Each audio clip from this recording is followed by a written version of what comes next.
السلام عليكم ورحمة الله وبركاته. يوم جديد وفيديو جديد بعد ماتش الزمالك وسموحة وفوز الزمالك بالثلاثية على نادي سموحة الضعيف جدا. الفيديو ده معمول للناس الزملكاوية، ما تنخدعش النهارده في الفوز. انت كسبان سموحة، يعني سموحة تعبان، يعني سموحة احمد سامي مش سموحة العشري اللي هو كسب الزمالك. تاني، ده سموحة احمد سامي، فرقه تعبانه في الدوري ترتيبها تعبان. انا بقول الكلام ده ليه؟ عشان الماتش الجاي المريخ السوداني في افريقيا صعب موت، وانا بقول لك اهو، خدها مني كلمه، لو الزمالك خسر ماتش المريخ الجاي باي باي افريقيا، مش هيصعد من المجموعه. اللي هيصعد الترجي والشباب بلوزداد. واللي ما شافش ماتش المريخ والترجي، الترجي كسب في الدقيقه 96، يعني اول ما جاب الجون الحكم صفر رشوه. يعني معروف ان الترجي زمان من افريقيا، يعني انرامو الجون بايده، اجوان في الدقيقه مش عارف ايه، اجوان تتلغي. الانديه التونسيه تملي التحكيم بتاعها معرفش، يعني متميز شويه. فاحنا مش عايزين نتخدع النهارده في ماتش سموحه. وانا من اول الناس، لو انت مشترك في القناه، قلت عواد يقعد والصبح يلعب. الكلام ده انا قلته من اسبوعين، لو مش مصدقني خش على القناه وشوف الفيديوهات القديمه. قلت تاني، عواد ده يقعد خالص، يعني مش يقعد بس ماتش سموحه، ماتش المريخ لازم الصبح هو اللي يلعب واللعيبه تفوق شويه. هيبقى فيه هجوم ضاغط، الليبيين في ليبيا هيشجعوا المريخ.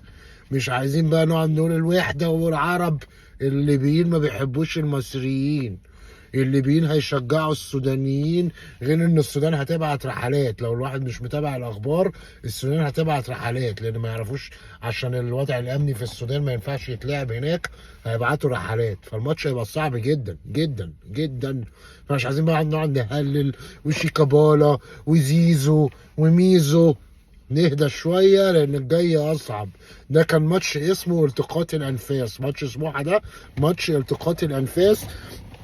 الزمالك عايز يجمع نفسه ويلم نفسه، وبعد ما بالذات ما الراجل اللي بيهري فينا كل يوم هدي، الفرقه هديت. انت اختفي شويه وابعد عن الكوره انت وعيالك. واللي مش عارفينه كلنا ان هو ناقص له غلطه ويطلع بره، زي ما بيقولوا كده، ناقص له غلطه ويطلع بره. وعمرو الجنايني ستاند باي. الناس جهات عليا كلموا عمرو الجنايني، قالوا له لو في هيحصل كذا كذا كذا، في لجنه مؤقته كذا كذا كذا تبقى انت رئيسها. قال لك ما عنديش مانع، مستنيين له غلطه. وزي ما كلنا عارفين اتمنع خلاص من المداخلات، مفيش مداخلات خلاص، اتمنع من التلفزيون. اقعد بقى هرتل انت على قناتك بقى ونزل اللي انت عايزه. غلطه تشتم فيها الاهلي، غلطه تهاجم فيها حد، غلطه تقول لفظ امك، غلطه تشتم، غلطه تجيب سيره ناس خطيب سبع بيت شوش وشوبير، غلطه واحده سلام عليكم باي باي انت وعيالك. عمرو الجنايني يجي، والايام قادمه وبكره هنشوف. المهم يا زملكاويه نلم نفسينا كده، عشان الاهلي باذن الله والزمالك يصعدوا من دوري المجموعات، من المجموعات اللي هم فيها، مجموعات صعبه جدا جدا. الاهلي مع الاهلي والهلال والصن داونز وقطن الكاميروني. هو صن داونز ده مكتوب علينا؟ يلا، لو عجبك الفيديو اشترك بالقناه، لو ما اشتركتش دوس اعجاب شير لو سمحت، عشان الفيديو ده يوصل لاكتر ناس، ونكمل احنا نعمل فيديوهات في القناه بتحفزونا. والسلام عليكم ورحمه الله وبركاته.